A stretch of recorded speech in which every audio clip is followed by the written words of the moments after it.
All right, George, hi, this is Dennis Clark from the Golf Academy. I'm going to do a video review of your lesson from Monday, March 24th. You have what's commonly referred to as an outside-in swing. There's another expression for it, over the top.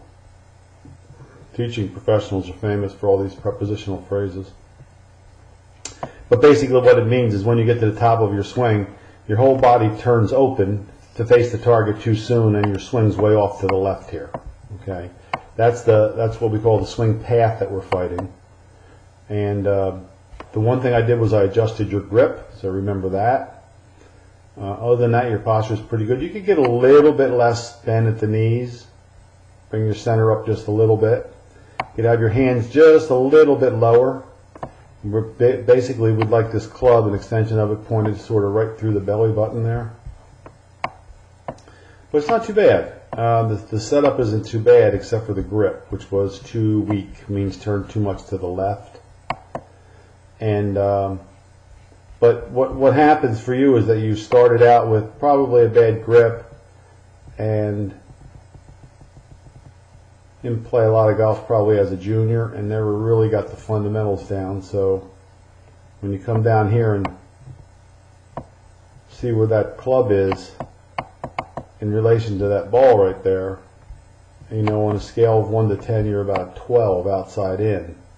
From here, that close to impact, you could shank the ball, you could pull it, you could slice it, top it, but it's all results from a poor path into the ball, and that path starts up here when the body gets completely open. Okay, so if you watch a model swing,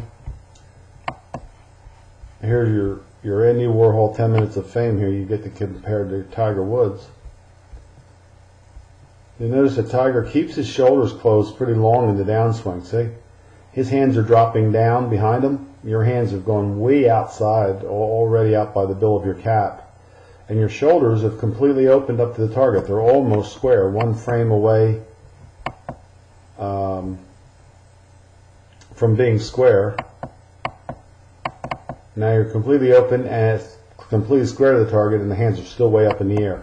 He'll square up eventually, but not until he's almost down to the golf ball. Right now he's square. So you see the difference? Your shoulders and his shoulders are almost in the same position. He is ready to hit the ball and you're still way up in the air. So it's what we call too late. It means that your body moves first.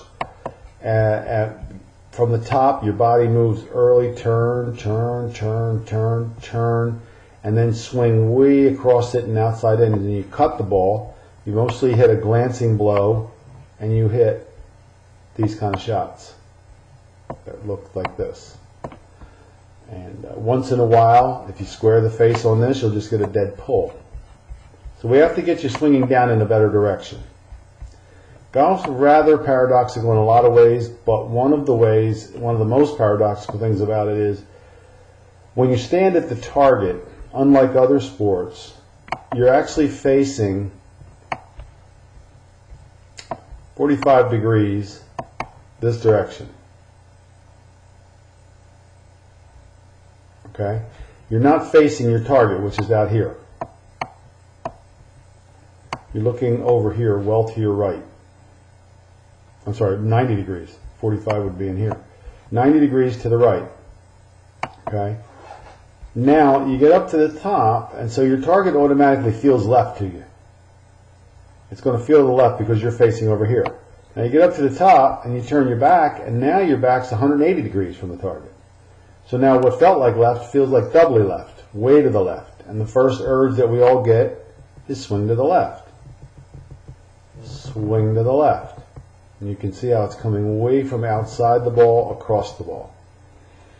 Now this could have started from just, you know, a general preconceived notion maybe that you had about how the game's played. Someone could have passed a tip on to you, which would have been an incorrect tip, but your grip could have been too weak from the start. But if you watch the best players, like we just saw Tiger,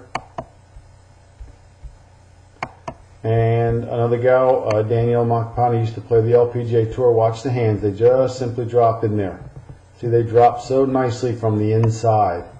And that's what we really want to get you to feel more of, so you don't have to work so hard at golf.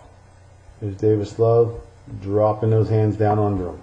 So we could show you 500 models that are playing professionally, and they'd all have some version of that move right there, and then they wouldn't have this move right here. So there's a lot of things that we can do. I drew an arrow on the ground for you with the paint, the marking paint, swinging out that way, turning your back to the target, keeping your grip a little bit stronger. Just feeling generally that the arms fall from the top and that you don't spin the body back into the shot. And once you get there, you're going to have a better path. As you did yesterday, you actually hit some beautiful draws on the ball. Okay? So you're there.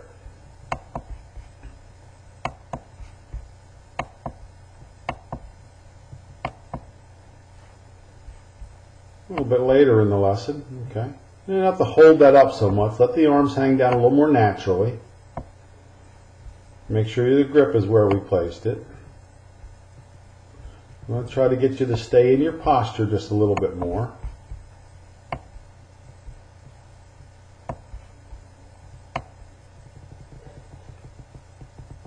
Don't want to lift that too much so your body got a little bit straighter here. But one of the things he started doing a little bit later in the lesson is, I think this is later in the lesson,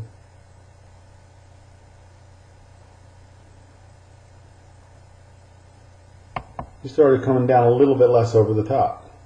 Now you're going to have this swing path every time. You should never get out here. Out here is a big X. Nothing in golf's played outside that line. And trying to play some deliberate big high fade, but you won't be doing that in this lifetime. So you want to keep your hands coming down from what we call the inside. So I want to make this perfectly clear to you so that we're not losing you in golf speak here. Everything from you over to the ball, we call this area the inside. Okay, so we'll draw a nice little triangle here, and it looks like that. That area is called the inside. That's the Elysian Fields of golf. That's where we have to get to. Everything over here is called the outside, and that's the X area. Nothing happens good in golf out there. So we let the shoulders turn, much better there, and eventually you'll let the arms fall, as we saw you do a little while ago. And I have this video of Sergio Garcia, what I like to teach from it, because he's got that wonderful dropping motion of the hands. Not even getting anywhere near out here. See his shoulders still closed, and they don't square up until impact, where he's allowed to really fire his body through the ball. So those are some thoughts. Do the drills we gave you, and you'll be hitting better shots. All right, keep those points in mind. Remember your grip. That's really big. If its ball starts to hook, I would not worry about it yet. Okay, we're going to do this again, but I would not worry about hooks for now, because we have to change the ball flight if we're going to get you to change the move that made it. All right.